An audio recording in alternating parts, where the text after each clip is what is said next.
Hi, it's Katrina. Imagine structures so colossal, so precisely engineered, and so ancient they defy our current understanding of history. Who built them? How did they do it with seemingly primitive tools? And what secrets do they still hold beneath their massive stones? You already know about Pumapunku, the walls of Sacsayhuaman, and of course, Stonehenge. But how many Stonehenges are really hiding around the world? Get ready to delve into the world's most mysterious megalithic structures, where the questions are as monumental as the stones themselves. Let's get into it. The Stonehenge of the Pacific. Stonehenge gets all the attention, but it is definitely not alone. One of the greatest megalithic mysteries in the world is not where you might expect. I'm taking you to the lush tropical paradise of Tonga. The Tonga Islands in the southern Pacific Ocean cover about 700,000 square miles. On one of its 176 islands is one of the strangest megalithic monuments in the Pacific, called Ha'amonga a Maui, or a Burden of Maui.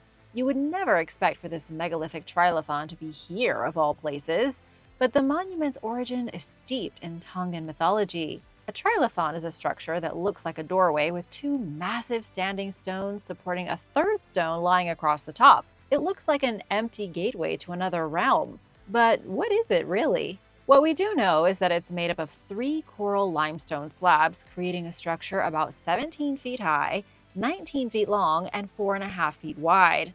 Now let's play a guessing game. How heavy do you think those slabs are? Take a guess. Think small car heavy. Now multiply that by about 20. Each one weighs nearly 40 tons. But who made this mysterious trilithon and why? Every great civilization needs its own epic stone puzzle, right? There are many legends surrounding the Ha'amonga a Maui. The most famous is that it was built by a demigod, or demigods, depending on the version. I'm sure you've heard of Maui, the Polynesian demigod that also appears in Disney's Moana. He had a knack for pulling off impossible feats. According to local legend, Maui himself placed these giant stones here. If he and Hercules had a face-off, who do you think would win? But the Tongan legends say there were actually 4 brothers, all with the name Maui, and they all had supernatural powers. It was the brothers who first came to the islands and took an interest in humans. The Maui brothers brought the stones in a giant canoe and left them there. History tells us the first settlers of the islands arrived around 1500 BC, and the oldest occupied site was found on the island of Tongatapu, which is where the monument is. This could possibly make the Stonehenge of the Pacific over 3,000 years old.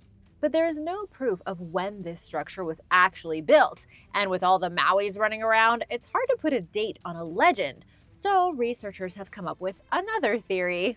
Science and demigods don't really go together. So, historically, the monument was built by Tui Tonga, the king of Tonga in the 13th century, which would make the monument only 800 years old. I say only just because most ancient structures like this go back thousands and thousands of years.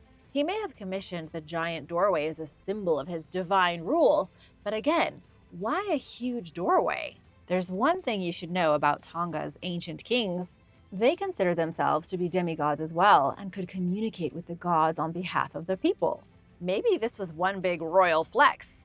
Tui Tonga commissioned a structure so massive that people would still be impressed over it 800 years later, just to prove how cool he was.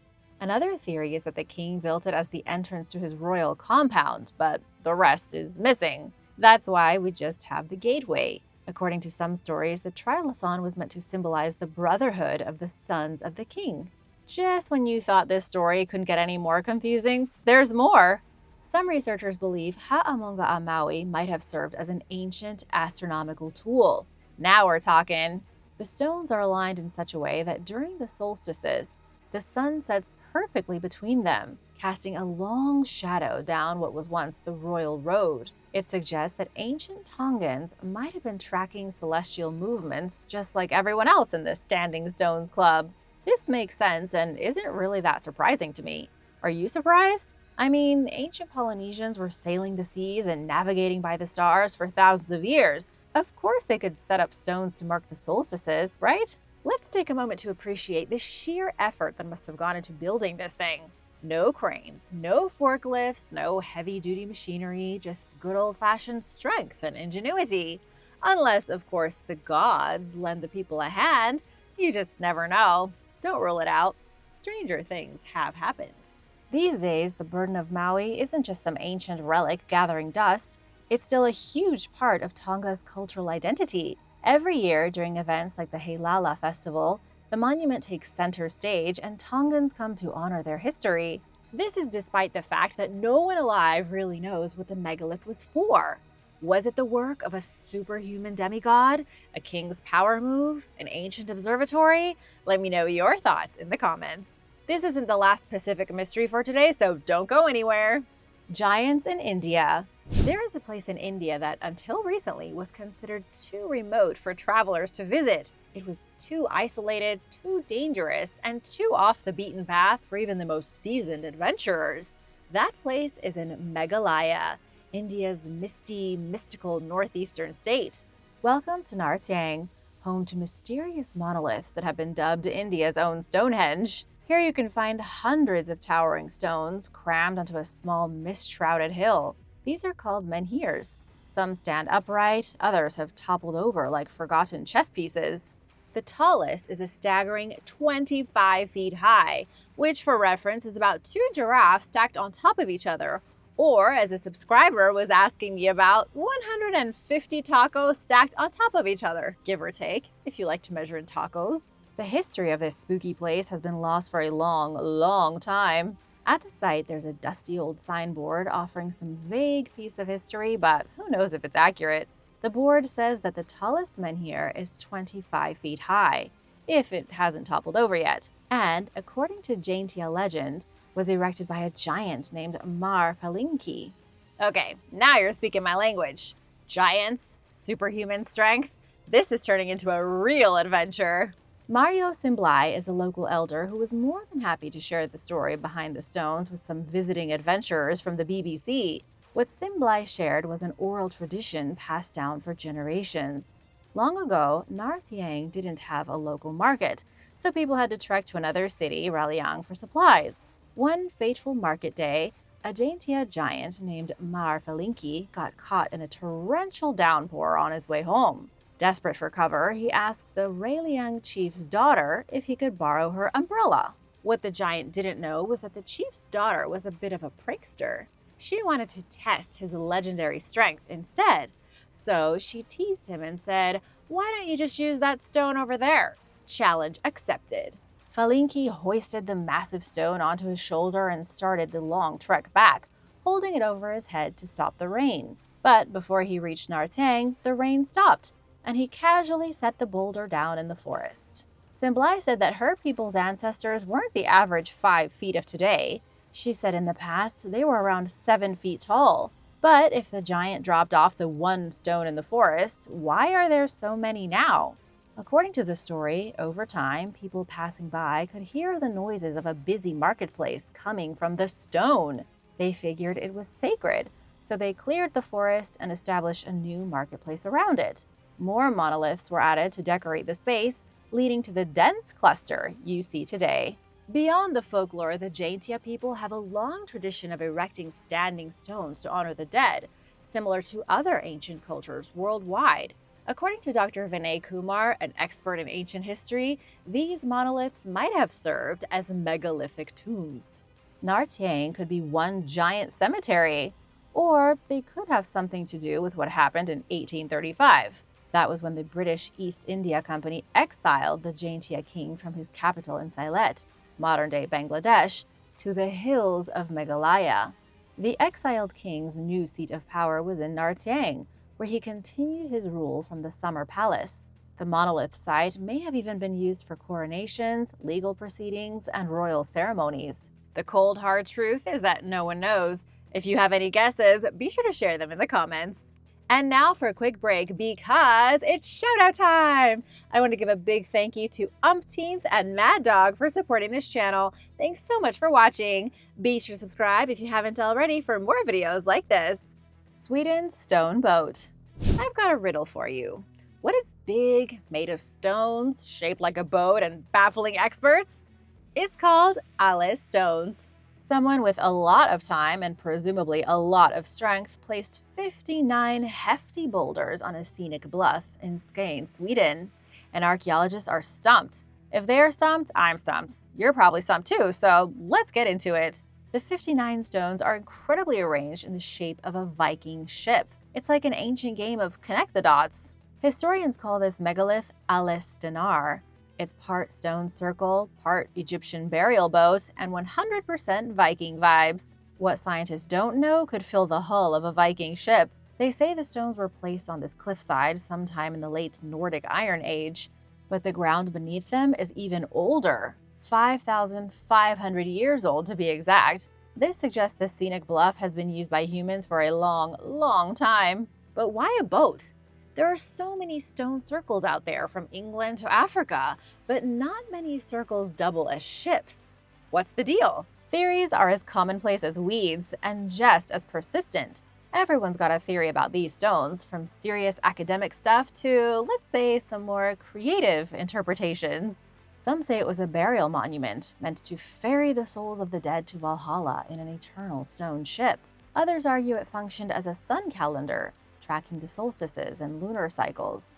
Archaeologist Howard Crowhurst from France's Association for the Knowledge and Study of Megaliths is one of the folks championing the calendar theory. He suggests the stones align with the summer solstice sunset and lunar standstills.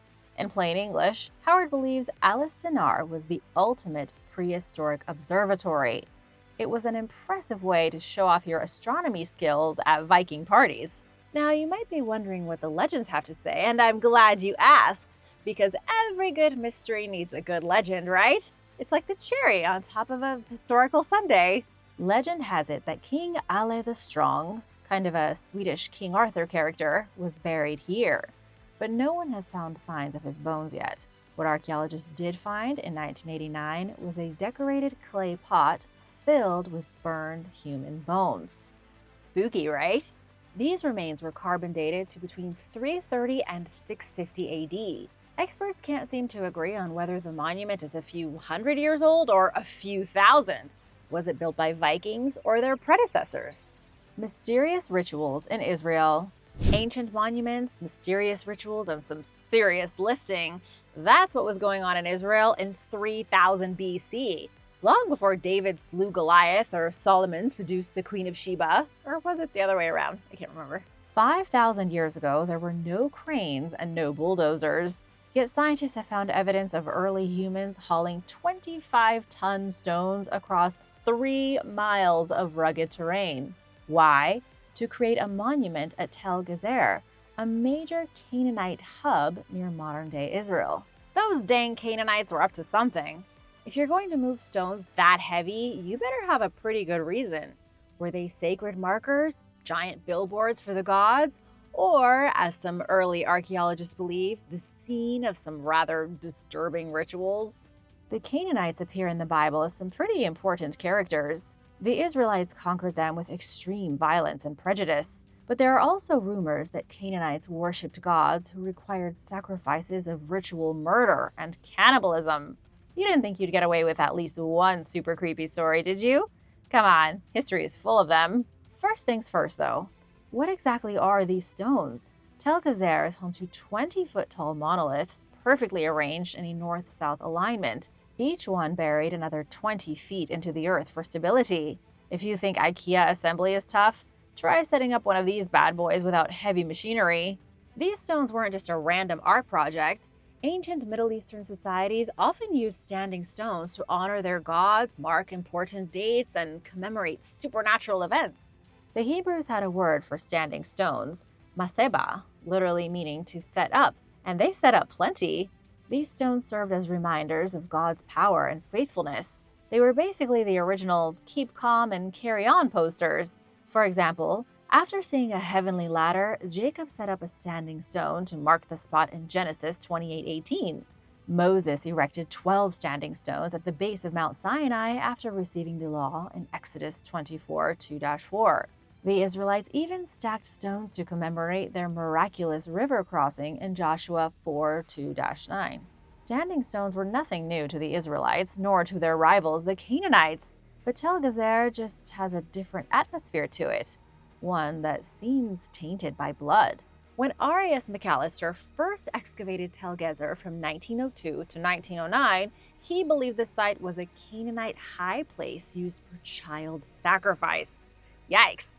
Where did he get that from? His evidence included 10 giant standing stones lined up neatly, a massive rectangular limestone basin that may have been an altar, and lastly, and perhaps most damning, infant skeletons buried in jars, some cremated.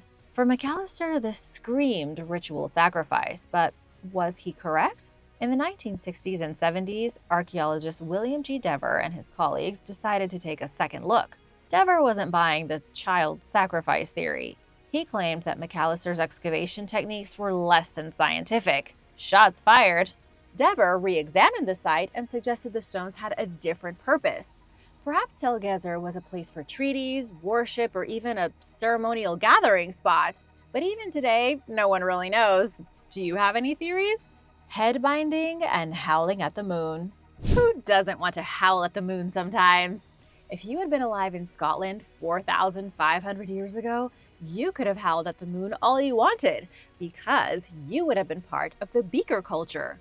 They had moon rituals, headbinding, and bone-powered pottery. The mystery is that no one knows just where the beaker people came from. They arrived in Scotland around 2500 BC, bringing with them advanced metallurgy, burial rituals, and possibly some very odd fashion choices. They were moon-worshipping megalith builders. Maybe they were werewolves. The beaker people had their own version of megalithic monuments. They built stone circles too, but with a twist. Their stone circles typically featured a large, flat stone lying on its side, surrounded by other standing megaliths.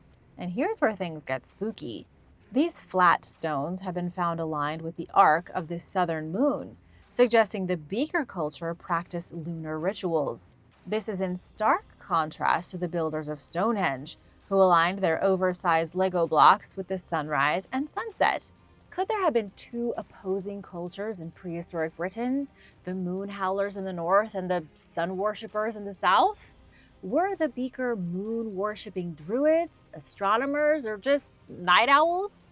No one knows for sure, but archaeologists have identified about 200 of these stone circles, mostly in Scotland's Aberdeenshire and parts of southwest Ireland. Some experts believe the beaker even constructed 2 incomplete circles inside of Stonehenge.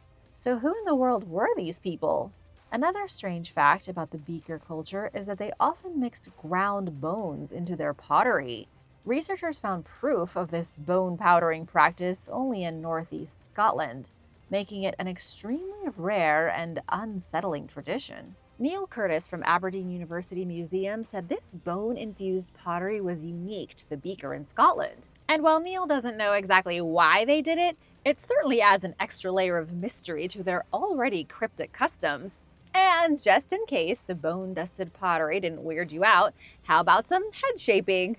Archaeologist Maya Hooley discovered a 3,700-year-old beaker woman's skull with a strangely short and rounded shape. The evidence suggests she may have undergone deliberate skull binding. Her name is Ava, and she was laid to rest in a grave carved from solid rock, which was a rare honor, leading experts to believe she was someone of great importance. But why did her people alter her skull shape? Was it an aesthetic choice, the world's first extreme fashion trend? Was it a status symbol? Nothing says leader like a perfectly round head. Or did it have something to do with the moon? Maybe they wanted their heads to be more moon-like. Who knows? The beaker people eventually disappeared, their customs fading into history, but their stone circles, bone pottery, and skull-bound elites still leave behind tantalizing clues about one of Scotland's most mysterious ancient cultures. So, what do you think? Were they spiritualists, scientists, or just seriously committed to eerie traditions? More mysteries in the Pacific. I'm about to take you on a geographical adventure to a place so remote, your GPS will probably give up. I warned you earlier that I wasn't done yet with Pacific megaliths. I want to tell you about the world's strangest pyramid, tucked away on a secluded island most people don't even know exists. When you think of pyramids, your mind probably jumps to Egypt or maybe the jungle-cloaked ruins of Central America. But did you know there is a hidden slice of pyramid history in the remote South Pacific? That's right. Nestled on Rapa Iti Island, part of French Polynesia, lies the enigmatic Morongo Uta Pyramids, a site wrapped in mystery and begging to be explored. Rapa Iti itself is a small yet historically rich island, home to a series of stepped stone pyramids that continue to baffle historians, archaeologists, and adventure seekers. Unlike the towering structures of Egypt, these pyramids are more subtle in stature, but they are no less fascinating. Strategically placed across the island, their true purpose remains a hot topic of debate. Were they sacred ceremonial sites, monuments honoring leaders, perhaps ancient Polynesian stargazing platforms? Theories abound, as always, but the truth is still locked within their weathered stones. Unlike the pyramids of Egypt, which are well-documented feats of engineering, the Morongo Uta pyramids remain shrouded in uncertainty. There are no receipts or written documents showing how and when they were built. No papyrus, no stone tablets, not even a scribbled note on a coconut. It's like they were playing a giant game of who built this and left no clues. Some experts suggest that early Polynesian settlers constructed them to honor their gods and ancestors, while others wonder if distant cultural influences played a role. With no written records to guide us, the debate remains wide open. Maybe they had a visit from some ancient aliens. Just kidding. Mostly. Visiting the Morongo Uta pyramids is like stepping into a forgotten chapter of history. The serene island backdrop, combined with the ancient stone structures, creates a scene straight out of an adventure novel, maybe from one of Wilbur Smith's books. As you wander through the site, the silence speaks volumes. While the world fixates on the well-known archaeological wonders, the pyramids of Morongo Uta quietly stand as a testament to Polynesia's rich yet mostly overlooked history. If you're craving a real adventure, add the Morongo Uta pyramids to your must-visit list. West Africa's stone circles. The number of stone circles hiding in Africa is mind-blowing. If you want to talk about some serious ancient real estate, let's take a look at the massive stone circles scattered across Senegal and Gambia. No, they're not ancient crop circles or a prehistoric game of dominoes gone wrong. These are the Senegambian stone circles, also known as the Wasu stone circles. And they're kind of a big deal. How big of a deal? Try the largest collection of stone circles in the world. It's true. They're bigger than Stonehenge, bigger than your aunt's rock collection, and definitely bigger than anything you built with Legos as a kid. Spread over a mind-blowing 18,000 square miles, about the size of Belgium, these circles are so vast that experts have recorded over 1,000 separate sites. There is a grand total of 29,000 stones and 17,000 monuments. If you trip over a rock in this region, chances are it's ancient. So watch your step. You wouldn't want to stub your toe on a piece of history. The area was declared a UNESCO World Heritage Site in 2006, officially confirming that these stones aren't just cool, they are historically epic. But here's the enigma. Experts still don't know exactly who built them. Historians have some good guesses. Maybe it was the ancestors of the Jola or Wolof people, or possibly the Serer. But no ancient blueprints have been found, so for now, it's one of history's many unsolved mysteries. Dating the circles could help solve it, but dating them is like trying to guess how long that half-eaten sandwich has been in the fridge. You know, with the one with the new life form growing on it. Archaeologists estimate they were built between the 3rd century BC and the 16th century AD, which means they could be anywhere from 500 to 2,300 years old. Not exactly the most reliable timeline. Now, how about craftsmanship? The Wasu stone circles were built using laterite, a type of iron-rich stone that's tough but workable. With iron tools, they sculpted smooth monoliths that each weighed around 7 tons, roughly the size of an elephant. Just imagine the teamwork involved and the ancient engineering genius. I'm picturing a bunch of ancient construction workers grunting and sweating, probably without hard hats. Safety regulations were not a thing back then. The layout varies from circle to circle. Some stand alone, others come in double circles, and some stones are placed in parallel lines. These are known as lyre stones because they look like a lyre, as in the musical instrument, not someone who tells lies. So that's all that's on the surface. What about underneath the stone circles? Digging around these sites has revealed pottery shards, human burials, and metal objects, suggesting that these were sacred burial grounds for an organized and prosperous society. It's possible the Wasu stone circles could all be graveyards. It's a little ghoulish, but makes sense. That's history for you. The stones represent an advanced civilization with serious architectural and engineering skills, and their purpose is still one of West Africa's greatest unsolved mysteries. Were they graves, religious sites, ancient calendars, or something else? Let me know your thoughts. Britain's biggest and baddest monolith. We've been globetrotting today, but we skipped England. But don't worry, we're making up for it now with a visit to the Redstone monolith. It's the biggest, oldest, and most mysterious standing stone in Britain. Redstone monolith is the true heavyweight champion of ancient Britain. This isn't just any standing stone. At over 25 feet tall, it holds the record for the tallest prehistoric monolith in the UK. And where does it stand? Right in the churchyard of a tiny village called Redstone in East Yorkshire. There is a 40-ton mystery looming in this random cemetery above the normal-sized headstones. So what's the deal? For starters, it's got two big flat faces and weighs too much to fathom. The stone was originally even taller. Experts think the point broke off at some point, meaning it could have once reached 28 feet tall. Here's where the puzzle starts to get unsolvable. The nearest known source for gritstone is Caton Bay, about 10 miles away. It's not that far by modern standards, but this monolith is estimated at 4,000 years old. How did this beast get here? Theories range from prehistoric human ingenuity to a helpful glacier, delivering it as a special gift from the Ice Age. Either way, someone saw this massive rock and thought to stand it up tall and decorate it, which is extraordinary considering their best tools were made of stone and bone.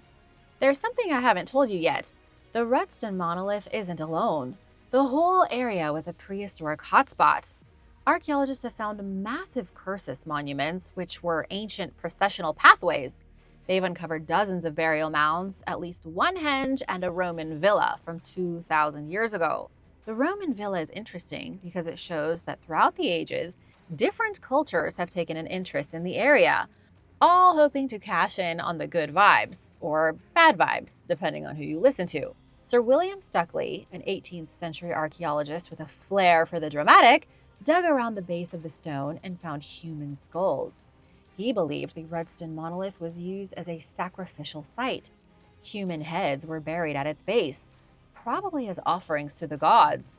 I guess you're going to pass on having a picnic here unless you don't mind eating with the dead. And get this, there is a rumor that a dinosaur footprint is imprinted on one side of the monolith. A 2015 English heritage study shut that theory down, saying there was no Jurassic Park connection. But some still think the imprint was left by a dinosaur. You can't forget that the monolith is standing in a churchyard. But whose idea was it to build a Norman church on the doorstep of what may have been a sacred site? Actually, a lot of people. Medieval Christians had a habit of building churches on sites that were already considered sacred. It was the classic, if you can't beat 'em, join 'em. In fact, the name Redstone comes from the Old English word rudestein, which means cross stone. The church was built around 1100 AD, but the builders clearly knew the monolith had been an object of reverence long before that. But like every other megalith that I've told you about today, this one's original purpose remains unknown. A monument hidden in the clouds. This ancient stone circle in Peru is so old, it makes the Colosseum look like a spring chicken. And the best part? We have no idea who built it or why. The mystery is unfolding 10,000 feet above sea level in Peru's Cajamarca Valley. The circular stone structure predates the Great Pyramid of Giza by a few hundred years. The structure is about 60 feet across and made up of two concentric walls of vertically planted stones. According to a study published in Science Advances, Archaeologists have determined, using radiocarbon dating, that this monument was built around 4,750 years ago. But there are some big lingering questions. Who built it and why? This megalith is 4,000 years older than the Inca Empire. The people living in Peru's Cajamarca Valley back then were at an interesting crossroads. According to Jason Toohey, an anthropological archaeologist at the University of Wyoming, they were still relatively mobile, hunting and gathering while also experimenting with early forms of agriculture. You can imagine these people having heated debates over whether to grow their own food or hunt elusive game. Picture the scene. Ugh, berries? Again? Can't we just order takeout? Agreed. But first, let's build a monument to our indecision. Okay, maybe it didn't happen that randomly, but the big question remains, why would a small, scattered population put in the time and effort to construct something so grand? Toohey and his team believe the megalith was likely used for ceremonies or gatherings, or maybe a gathering ceremony. The absence of artifacts around the site suggests it wasn't a living space, but maybe a place of significance for rituals. Or, hey, I don't know, open mic comedy night? If history has taught us anything, is that humans love to build big things, whether it's pyramids, temples, or skyscrapers. The newly found Kalakpuma stone circle fits into the global pattern of monumental architecture, in which ancient societies came together to construct seemingly impractical structures. Now that the site has been uncovered, researchers plan to use non-invasive remote sensing technology, something like archaeological X-ray vision, to search for hidden walls or buried features that could offer more clues. Future excavations may reveal if people camped out nearby for special events, like all the Taylor fans sleeping at the airport. Either way, it's clear that the Kalakpuma stone circle has only begun to tell its story, and I'm here to tell that story to you. The bizarre bulls of Gishando. Here's a scenario for you. You're wandering through the Spanish countryside, minding your own business, when suddenly you spot 4 giant stone animals chilling in a field like they own the place. The bulls aren't moving. In fact, they seem frozen solid. Do you run away or move in to get a closer look? You definitely get a closer look. You've just found the bulls of Gishando, or toros de Gishando if you want to get Spanish with it. These rocky bulls have been standing still for over 2,000 years. They have witnessed Roman invasions, medieval power struggles, and probably a few confused tourists. These are some of the weirder megaliths around, especially since no one is 100% sure they are even bulls. The statues could be bull-like mythical animals. What I can tell you is that the stone creatures were carved by the Celto-Iberians, a mashup of Celtic and Iberian cultures in the 2nd century BC. That after centuries of wind, rain, and who knows how many pigeons perching on them, their features have been worn down to look a little abstract. Are they bulls? Maybe. Pigs? Maybe. Sheep? I don't know. They could even be prehistoric mascots for an ancient livestock show. The main argument for bull status is that each statue has holes in its head, likely for inserting removable horns. In 1468, these stone creatures unexpectedly found themselves at the center of some major royal drama. 1468 was when King Henry IV of Castile, not to be confused with any of the many, many other Henrys in history, signed the Treaty of the Bulls of Gishando with his sister Isabella. This wasn't just a casual sibling agreement about who got the last piece of cake. This treaty ended a civil war and paved the way for Isabella to eventually become Queen Isabella I. That would be the same Isabella who was the Catholic queen and later funded Christopher Columbus's famous voyage to America. If it hadn't been for the treaty, Columbus may have never found Hispaniola, and the United States today might be a very different place. It didn't technically have anything to do with the bulls. The accord was signed on the same grounds as the bull, so it was named after them. And ever since, the ancient stonework has been part of Spanish national history. Today, the bulls of Gishando are officially protected as a historic monument, still standing proudly on their little hilltop. And while we may never be completely sure what animal they were meant to be, they certainly have a staying power. Here's a quest for you. If you ever find yourself roaming the Spanish countryside, swing by and see these ancient stone animals for yourself. Then let me know. Are they bulls? Are they another animal? You be the judge. Thanks for watching. Be sure to stay tuned for extra content you might have missed. Mysterious sacred structure. While excavating at Istanbul's historic Haydarpaşa train station recently, archaeologists discovered the ruins of what they describe as a mysterious structure, likely dating back to the 3rd century BC. Found beneath the station's walking platforms in the ancient city of Chalcedon, also known as the Land of the Blind, the building is shaped like an apse, a vaulted space usually in the shape of a semicircle. This feature is common among ancient churches, and experts believe that the roughly 2,500-year-old building is the oldest structure among those excavated so far, and that it was considered sacred to those who built and used it. In addition to the building, archaeologists found objects dating as far back as 6 BC, such as pots and coins, and an array of buildings, including one that may have been used as a warehouse and a collection of structures that could have been a small summer palace. Excavations at the site began in 2018 after the train station was closed for renovations. The discoveries are offering unprecedented insight into the ancient civilizations that once populated Anatolia and Istanbul. Papyrus Oxyangus 90. When it comes to confusing ancient codes, there isn't anything quite like a manuscript known as Papyrus Oxyangus 90, or P-Oxy90 for short. Sounds kind of like the workout program, right? But not quite. It was found in the Egyptian city of Oxyrhynchus, written sometime between 179 and 180, and believed to be a simple receipt written in Greek for the payment of wheat. At its core, this small manuscript written on papyrus is very simple, but it also holds a great mystery. Nobody knows who the author was, and the final 2 lines of the manuscript have never been translated into any modern language. Nobody knows what they say. The rest of the receipt is Greek, but these 2 final lines are some kind of demotic writing and possibly a cryptogram. The truth is that nobody knows why the last 2 lines are so mysterious. They should be completely boring text related to someone's wheat receipt, and yet they appear to be as cryptic as it comes. Sunken chest of gold. In an archaeological bombshell, a shipwreck filled with lost gold is solving a mystery from the 16th century.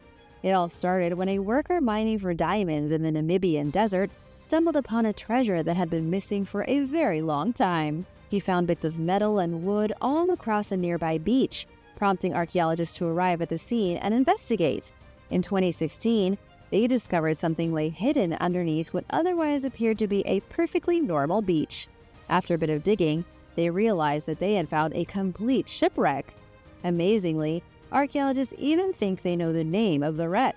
They suggest it was a vessel known as the Bom Jesus, a Portuguese ship that had been sailing to India when it crashed somewhere beyond the southern Atlantic. The ship had been loaded with thousands of gold coins from Spain and Portugal, along with lots of other goods. The ship sank between 1525 and 1538. According to historical records, the cargo recorded on the Bom Jesus matched what was discovered at the site. The ship probably got too close to the shore, hit a rock, then keeled over and ended up beached and broken. The ship shattered into pieces, and the chest containing thousands of pure gold coins got buried in the sand. Amazingly, archaeologists discovered about 44,000 pounds of copper ingot. All the copper is probably what kept the wooden pieces of the vessel from disintegrating, which is what normally happens in the case of a shipwreck. As of right now, nobody really knows what happened to all the gold that was found. The last we heard, a security team from the diamond mine was protecting the remains of the wreckage. The Catacomb Saints. The Catacomb Saints were once Christian martyrs who were buried inside the catacombs of Rome. The Catacomb Saints were exhumed from their place of burial in Italy and then sent abroad, where they each served as a relic of a particular saint from between the 16th and 19th century. The reason that the saints were sent throughout Europe to places like Germany or Switzerland was because starting in the 16th century, Catholic churches throughout Europe began to be stripped of their religious symbols and relics.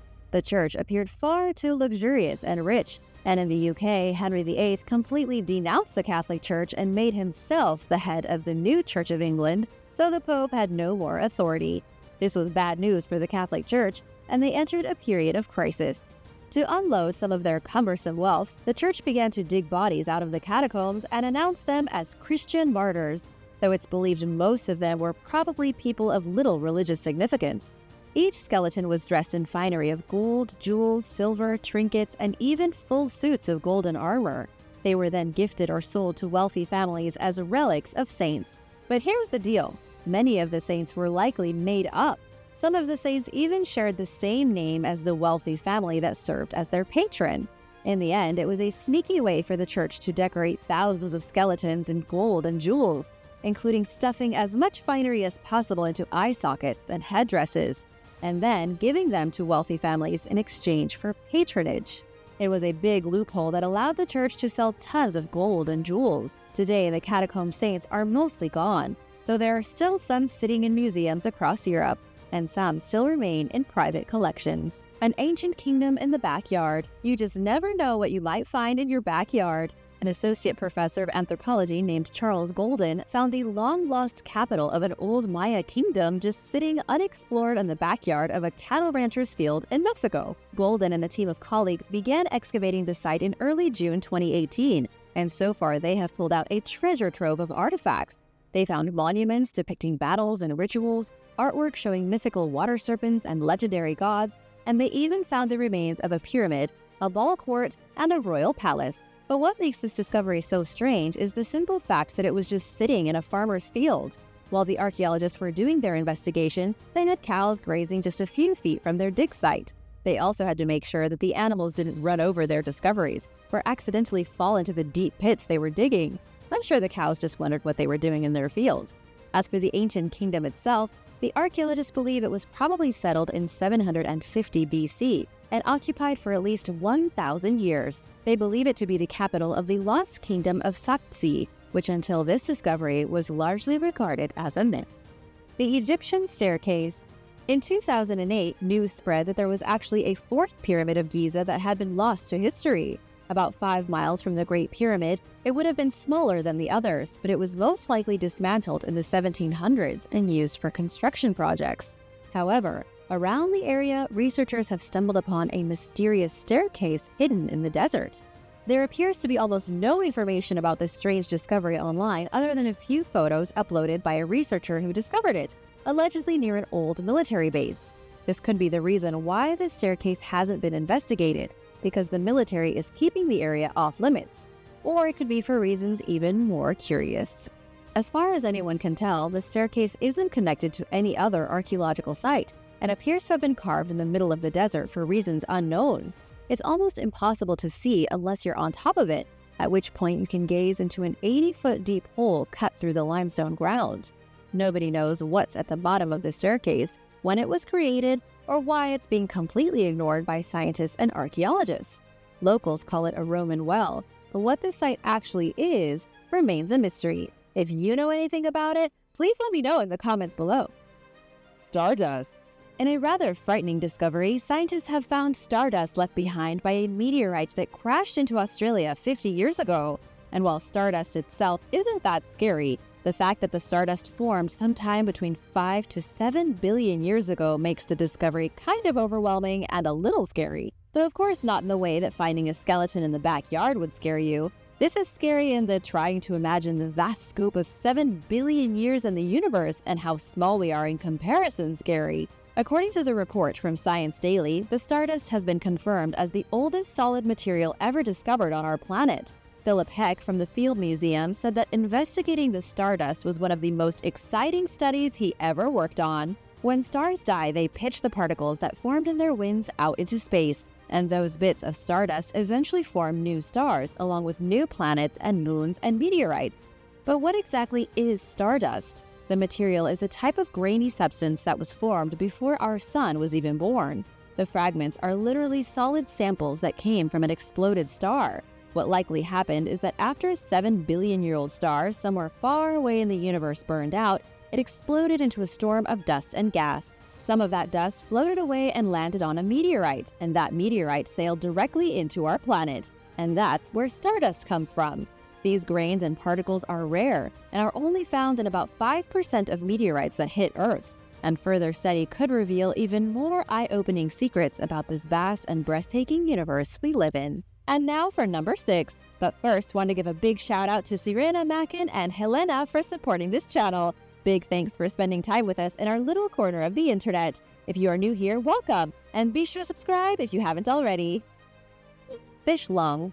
Researchers in Morocco recently examined the fossilized lung of a previously unknown ancient fish species belonging to the mysterious coelacanth order, which was thought to be extinct until someone discovered a live specimen in 1938.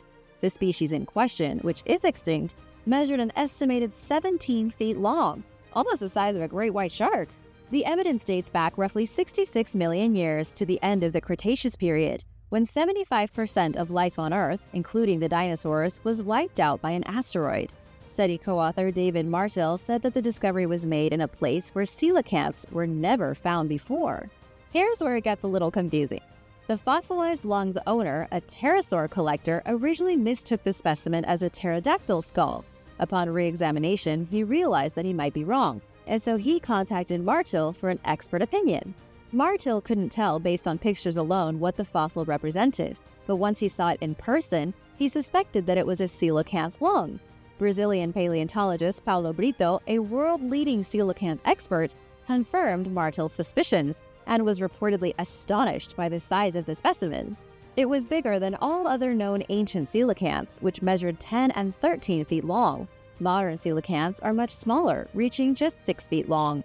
Researchers are unsure where the rest of the fossilized specimen's body ended up, but they believe it may have been eaten, and damage to the lung also indicates that this is a distinct possibility. But as Martell pointed out, there is no way of knowing for sure how the animal died. Oldest wooden statue.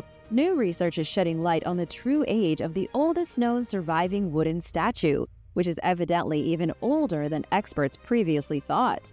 Known as the Shigir idol after the peat bog where it was discovered in Russia's Ural Mountains in 1890, the artifact measures 17.4 feet tall and is decorated with geometric motifs and several human faces.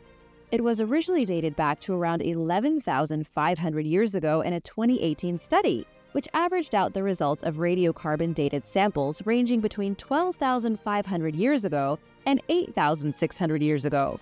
But when the team of scientists took a second look at the statue, they realized that wax and wood pigment had been used to repair it over the last 120 years, and as recently as the 1990s. This may have altered some of the radiocarbon samples by making the idol appear younger than it is. After revisiting their original findings and examining the samples taken from the innermost part of the artifact, farthest away from these newer materials, the team now estimates the wood's age at around 12,250 years old. In determining the age of the actual artifact, they considered the fact that the statue was made with wood from the heart of the tree, which would have died long before it was used. Because we are dealing with a sample from the central part of the trunk, the felling of the tree can be dated to about 150 years later, the study says. With that background, it can be suggested to date the sculpture to around 10,100 BC. The idol's imagery, which contains elements of late Paleolithic and early Mesolithic artwork seen in other artifacts dating back around 12,100 years, supports this theory. Gloucester Prison. While excavating Gloucester Prison in the United Kingdom, archaeologists came upon some very shocking discoveries. Gloucester Prison has a history dating back to the Roman occupation of Britain. There was once a castle built on the site of the prison, complete with a keep, inner bailey, and stables. There were defensive walls and ditches, a drawbridge, and even a gatehouse. However, the castle fell into disrepair in the medieval period and was eventually repurposed as a county jail under Richard III. It was famous for its terrible conditions and epidemics of jail fever. A new one was built, and from the 1790s until the 1960s, the place was continuously used as a county jail. I bet there are many stories to tell about all that happened in this place. Now archaeologists are working to uncover the remains of the jail and the medieval castle below. So far, at least 900 artifacts have been found dating back through the centuries. Most of the finds consisted of medieval pottery, bones, and other miscellaneous objects. One of the team's favorites are medieval bone dice marked with circles and dots. It's a rare opportunity to stand on the wall of a 12th century Norman castle while also standing on 1920s prison cells. Today, the castle keep location is going to be restored and put on display as part of a new project. Thanks for watching! What was your favorite discovery? I kind of liked the burial in a bed. That was weird. Be sure to subscribe if you haven't already, and I'll see you next time. Bye!